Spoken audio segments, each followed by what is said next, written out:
मेरे प्रिय दर्शकों नमस्कार। दर्शकों ऋषु ज्योतिष में आपका स्वागत है। ऋषु ज्योतिष सबसे पहले आपको बहुत धन्यवाद देना चाहता है कि आपको मेरे वीडियो बड़ी उत्सुकता से देख रहे हैं। आशा करता हूं आगे भी देखते रहेंगे। जैसा कि आपको मालूम है दर्शकों, मैं आप ही के द्वारा दी हुई प्रॉब्लम का वीडियो बनाता हूं। मेरे पास इधर से आया उधर से आया वो सब चीजें नहीं है। जो आपको दैनिक जीवन में परेशानियां आ रही हैं और ऐसा समझते हैं कि मुझे ये परेशानी आ रही है, तो लिख दीजिए मेरे कमेंट बॉक्स में अपनी जन्म की डिटेल और जो परेशानी है। एक या दो परेशानी के पीछे मैं आपका वीडियो बना करके आपका मार्गदर्शन करूंगा। उससे दो फायदे होंगे, आपका भी मार्गदर्शन होगा और जो मेरे दर्शक जुड़े हैं उनका भी मार्गदर्शन होगा। उनके में भी कुंडली में किसी इसी प्रकार के दोष होंगे। दर्शकों, आज एक बहुत ही महत्वपूर्ण प्रश्न एक जातक ने किया है कि गुरुजी, मुझ में पता नहीं क्या बात है, आत्मविश्वास की कमी है। मैं किसी भी विषय वस्तु अथवा किसी स्थिति के विषय में मैं अगर सामान्य लोगों को भी अच्छी तरह से स्पष्ट नहीं कर पाता और वे लोग मुझे ऐसा कह देते हैं कि बेवकूफ है, इसको कुछ मालूम नहीं। किसी काम को करने में आत्मविश्वास सा नहीं रहता है, डर सा रहता है कि होगा या नहीं होगा। क्या कारण है? मतलब कहने का मतलब है उसका आत्मविश्वास नहीं है। कहने का मतलब यह साधारण भाषा में सोचे, जैसे हम बोलते हैं कि इसका दिल कमजोर है। दूसरी तरफ ज्योतिष की भाषा में सोचे तो उसकी मानसिक मनोबल कमजोर है। मनोबल कमजोर के दो तीन फैक्टर होते हैं। सबसे पहला फैक्टर होता है चंद्रमा की अशुभ स्थिति, क्योंकि चंद्रमा मन का कारक है। उसके बाद लगन, लगन चतुर्थ भाव, ये सारी चीजें, ये सारे योग कुंडली में ऐसे होते हैं कि ये कमजोर हो तो उस बालक में दिल नहीं होता, उसका मानसिक बल कमजोर होता। उसको बोले अंधेरे में जाकर के उस कमरे में से ये कोई चीज लेके आ जाओ, वो बोलेगा लाइट नहीं है। मतलब उसके मन में अपने आप में ऐसे रहेगा कि मैं ये काम नहीं कर सकूंगा, भारी लगे। तो देखते हैं क्या स्थिति बनती है उस कुंडली की, उसकी उस जातक की कुंडली में। मैं हमेशा बताता हूं ये कुंडली का खाका है, ये 12 भाव है। ये लगन लग्नेश स्वयं का प्रतिनिधि करता है और द्वितीय भाव धन का, वाणी का, कुटुंब का, तीसरे पराक्रम का, चौथा घरेलू सुख माता आदि का, पंचम भाव शिक्षा संतान विवेक बुद्धि का, छठा भाव रोग शत्रु और ऋण का, सप्तम भाव जीवन साथी का और रोजगार का, दैनिक रोजगार का, अष्टम भाव आपकी आयु और कष्ट का, नवम भाव भाग्य भाव का और धर्म भाव का, दसम भाव जो भी काम आप कर रहे हैं उसको ऊंचाई में ले जाने वाला दसम भाव है सम्मान प्राप्ति का, एकादश भाव आमदनी का, सोसाइटी का, बड़े भाई का और इच्छा पूर्ति का भाव है। द्वादश भाव आपका सेवा सुख का भाव है, दंड का भाव है, खर्च का भाव है, विदेश का भाव है। ये सामान्य तौर पर ये 12 भावों के मैंने बताया। तो आज के एपिसोड में देखते हैं कि उस जातक का आत्मबल कमजोर क्यों है या मानसिक बल कमजोर क्यों है। ये सब तभी होता है और उसका उपाय भी आपको साथ साथ बताएंगे। आप बने रहिए मेरे वीडियो पर, बने रहिए मेरे चैनल पर। जातक का आज का विषय आत्मविश्वास की कमी, विचार प्रकट करने में परेशानी। जातक का जन्म 13 दिसंबर 1982 कृष्ण पक्ष त्रयोदशी विशाखा चरण 4 सोमवार को हुआ। जन्म के समय पर वृश्चिक लगन उदय हुआ। वृश्चिक लगन में सूर्य 27 डिग्री लेकर विराजमान है, वहीं पर चंद्रमा नीच राशि में 1 डिग्री 19 मिनट लेकर के विराजमान है। साथ में शुक्र भी साथ में गुरु भी 3 डिग्री 39 मिनट लेकर के विराजमान है। द्वितीय भाव में शुक्र 6 डिग्री 41 मिनट लेकर के अस्त है, वहीं पर बुध 9 डिग्री 51 मिनट लेकर के अस्त है। केतु 11 डिग्री 20 मिनट लेकर के विराजमान है। तृतीय भाव में मंगल लग्नेश उच्च राशि का है। अष्टम भाव में राहु है और द्वादश भाव में शनि अपनी उच्च राशि का है, 7 डिग्री 46 मिनट लेकर के विराजमान। राहु यहां पर 11 डिग्री 20 मिनट लेकर के विराजमान है। दर्शकों, जातक का जन्म वृश्चिक लगन है। वृश्चिक लगन के स्वामी मंगल देव होते हैं और मंगल देव को सेना की पंचायत में सेनापति माना गया है। उनका प्रभाव से थोड़ा सा उग्र हो सकता है, लेकिन ग्रह पर अगर शुभ प्रभाव का हो तो वह जातक नरम भी हो जाता है, जैसा कि इस कुंडली में होगा। विपरीत बात को यह हजम नहीं कर सकते ये, क्योंकि सेनापति की राशि है और फिर तुरंत भड़क जाते हैं। इनका जान पहचान का दायरा भी बहुत ही अच्छा होता है। लग्नेश तीर्थ भाव में उच्च राशि में है, पराक्रमी होगा। वैसे ही मंगल है, पराक्रमी होता है, और तीर्थ भाव पराक्रम का भाव है, और उसमें भी मंगल हो गया, पराक्रम के ऊपर भी पराक्रम का विजय होगा। परंतु भाई बहनों से थोड़ा सा वैमनस्य विचार रहेगा। चौथी दृष्टि से अपनी अपनी राशि को छठे भाव में देख रहा, शत्रुओं पर विजय प्राप्त करेगा। मंगल सप्तम दृष्टि से, नीच दृष्टि से भाग्य भाव को देख रहा है। ऐसा जातक पुरुषार्थ को ज्यादा महत्व देगा, भाग्य को नहीं, क्योंकि नीच दृष्टि से देख रहा। तो ऐसा जातक पुरुषार्थ करने वाला होगा।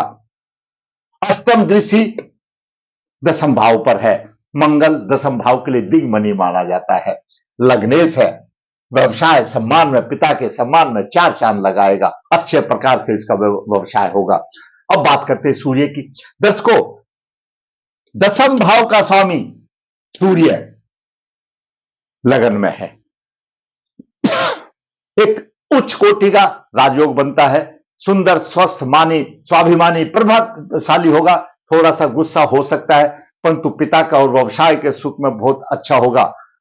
लेकिन जो दसमेश अगर लगन भाव में होता है और वह क्रूर ग्रह या पाप ग्रह होता है, तो माता के लिए थोड़ा सा अशुभ माना जाता है, क्योंकि प्रत्येक ग्रह का चतुर्थ भाव पर केंद्रीय प्रभाव होता है, जो कि 75% है। हमारे ज्योतिष के विद्वानों का यह मत रहता है कि दसम भाव का स्वामी क्रूर ग्रह हो या पाप ग्रह हो, लगन में होता है तो वह जातक तरक्की तो बहुत करता है, सम्मान तो बहुत होता है। क्यों? लग्नेश दसमेश लगन में चला गया, राजयोग बन गया, अच्छा राजयोग बन गया, लेकिन उसकी माता के लिए वह थोड़ा सा अशुभ माना जाता है। सप्तम दृष्टि से शत्रु राशि को देख रहा है, रोजगार में परेशानी सी रहेगी, और स्त्री के साथ थोड़ा सा मतभेद हो सकता है। ऐसा कुछ अनबने वाली बात नहीं, थोड़ा सा मतभेद हो सकता है। ऐसे जातक को अच्छी सर्विस मिलती है, अच्छा नौकरी मिलती है ऐसे जातक को। क्यों? जब दसम भाव का स्वामी लगन में हो गया, इससे अच्छी तो दसमेश की और स्थिति कोई है नहीं लगन में हो जाने के बाद। बात करते हैं चंद्रमा की। चंद्रमा नवम भाव का स्वामी है, नवम भाग्य का भाव है, धर्म का भाव है, और नीच राशि में हो गया। शरीर में कुछ दुर्बलता दे सकता है। चंद्रमा मन का कारक है, मानसिक बल कमजोर होगा, सुंदर भी होगा, और जातक को मन के अनुकूल, क्योंकि उच्च दृष्टि से यहां पर सप्तम भाव को देख रहा है, जैसा चाहता है उसके मनकूल उसको स्त्री मिलती है, और भाग्यशाली है, अच्छी स्त्री मिलती है, अच्छा स्त्री का सुख मिलता है, क्योंकि चंद्रमा उसको देख रहा, उस दृष्टि से देख रहा है। अब बात करते हैं बुध की। दर्शकों, बुध अष्टम भाव का स्वामी है और एकादश भाव का स्वामी। एकादश भाव में मूल त्रिकोण राशि बुध की है, कन्या राशि।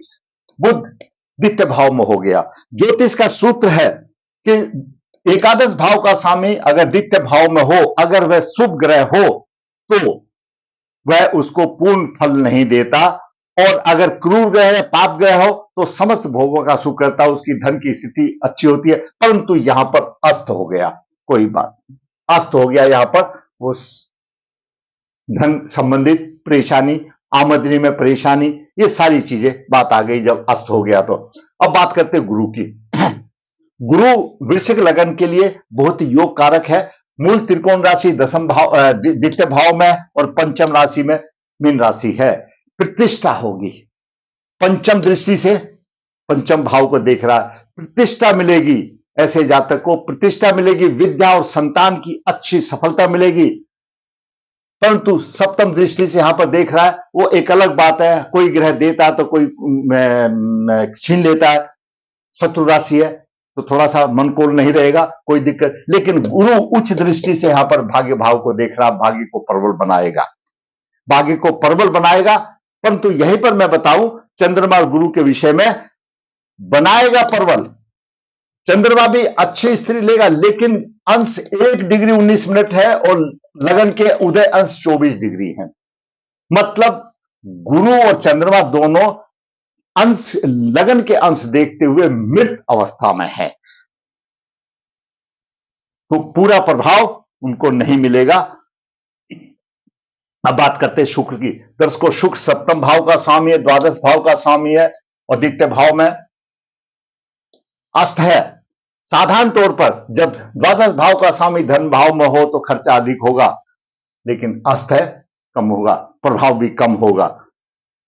सप्तम भाव का स्वामी जब यहां पर है तो उसकी स्त्री कुछ धन से संबंधित होगी, परंतु अस्थय ऐसा कुछ मिलेगा नहीं, ना के बराबर उसका होगा, खर्चा अधिक होगा, क्योंकि 6 डिग्री है और इसके 9 डिग्री का अंतर है। शुक्र यहां पर खर्चा अधिक करेगा, धन के विषय में, कुटुंब के विषय में खर्चा अधिक करेगा। अब बात करते हैं शनि की।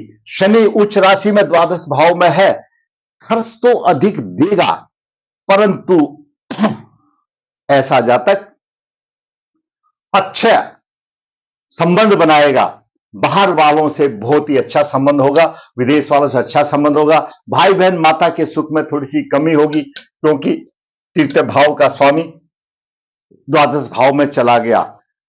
शनि की तीसरी दृष्टि धन के ऊपर है, तो कभी भी वह धन को संग्रह नहीं कर सकता, कभी भी ऐसा जातक धन को संग्रह करने में परेशानी आएगी, क्योंकि कुटुंब में भी परेशानी आएगी। तीसरी दृष्टि से देख रहा है, कुटुंब में भी परेशानी होगी, असंतोष होगा कुटुंब में भी, और धन की कमी होगी। नीच दृष्टि से छठे भाव को देख रहा है, शत्रु है राशि, मंगल उसको पूरा कर रहा है तो कोई प्रभाव नहीं, लेकिन यहां पर शनि दशम दृष्टि से भाग्य भाव को देखा, करक भाव को, भाग्य की हानि करेगा।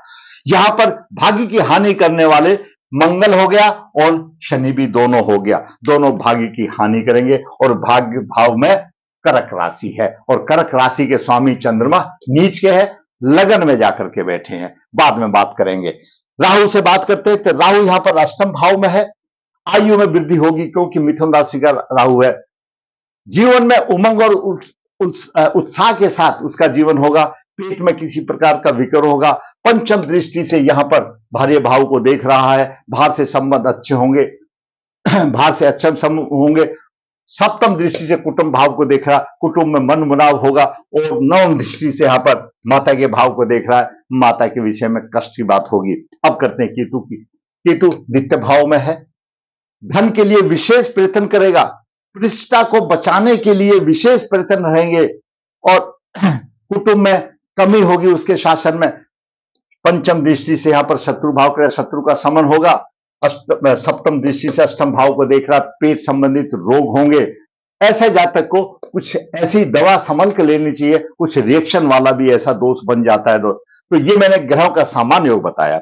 अभी दर्शकों देखिए, ग्रहों का मैंने थोड़ा सा सामान्य योग बताया।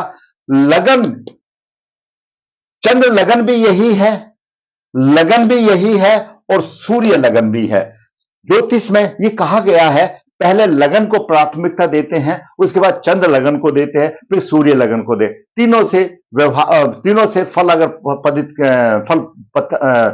कथित किया जाए तो अच्छा रहता है। हम वैसे सामान्य तौर पर रोजाना लगन से ही करते हैं, लेकिन यहां पर तीनों ही है। सूर्य लगन भी यही है, वृश्चिक लगन है, चंद्र लगन भी यही है, लगन भी यही है, तीनों लगन ये है। और इस लगन में चंद्रमा और गुरु कमजोर हैं, और चंद्रमा मन का कारक है, चंद्रमा मन का कारक है, और चतुर्थ भाव भी मन से संबंधित करता है। चतुर्थ भाव का स्वामी द्वादश भाव में चला गया, राहु से पीड़ित है, तो मानसिक बल कमजोर है, लगन भी कमजोर है, क्योंकि लगन के द्वादश में शनि है और द्वितीय में केतु है। एक किस्म से पाप करती योग है, तीनों ही लगन पाप करती योग में, चंद्र लगन भी सूर्य लगन भी।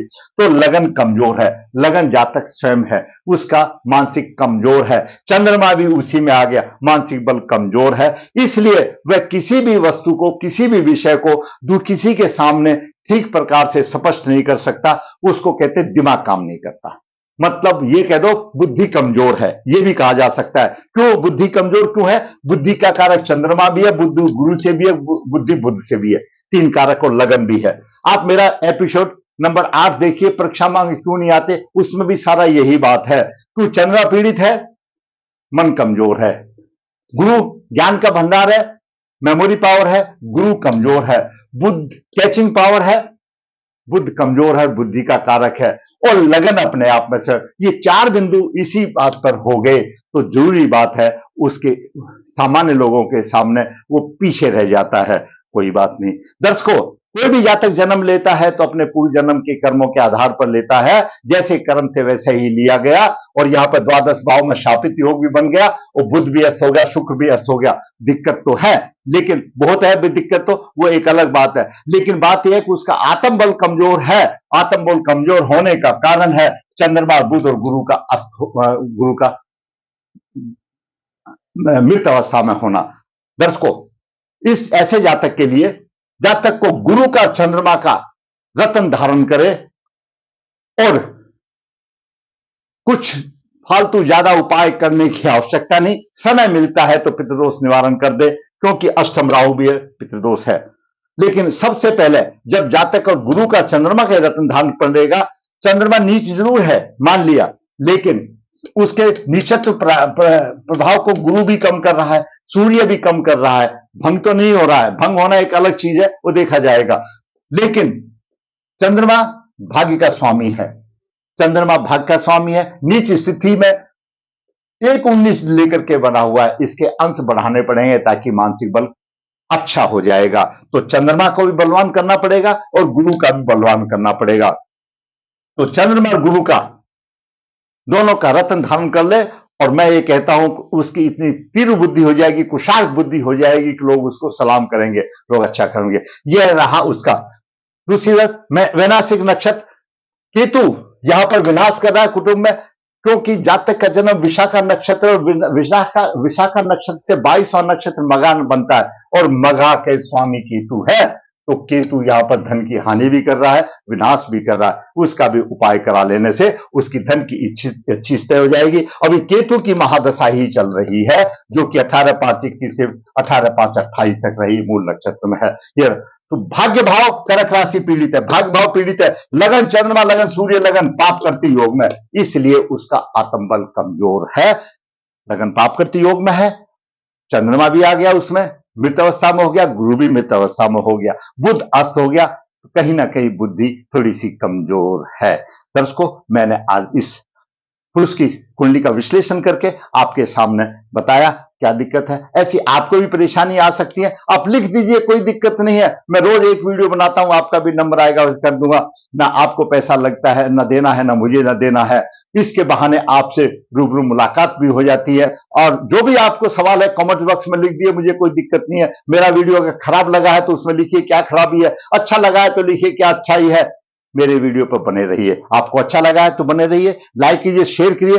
और दर्शकों, ऋषि ज्योतिष हास्य पत्रिका लिखता है, जो इच्छुक है लिखवा सकता है। ये तो सारांश, ये तो मुश्किल से एक टेलर भी नहीं है, 15-20 मिनट में क्या होगा। मेरी तो 20-25 पेज की हाथ की पत्रिकाएं हो जाती है, निचोड़ दी जाती है। जो इच्छुक है कर सकता है। ऋषि ज्योतिष यहाँ पर कन्या भाव के लिए गुण मिलान प्रक्रिया बिना किसी शुल्क से आपकी राह आसान करने के लिए बेहतर, जो इच्छुक है संपर्क करता है। ऋषि ज्योतिष नर्मदा जी के तट के नजदीक है। यहाँ पर काल सर्प दोष, पितृदोष की पूजाएं होती है, जो इच्छुक है संपर्क कर सकता है। ऋषि ज्योतिष आपके प्रॉब्लम का वीडियो बना करके आपका मार्गदर्शन करता है। जरूरत है ऋषि ज्योतिष के चैनल पर बने रहने की। आपको मेरा वीडियो अच्छा लगा है, लाइक कीजिए, शेयर करिए और दर्शकों चैनल को सब्सक्राइब कीजिए, ताकि मेरा मनोबल भी ऊंचा और इसी प्रकार वास्तविक बना करके आपका मार्गदर्शन करता रहूं। धन्यवाद।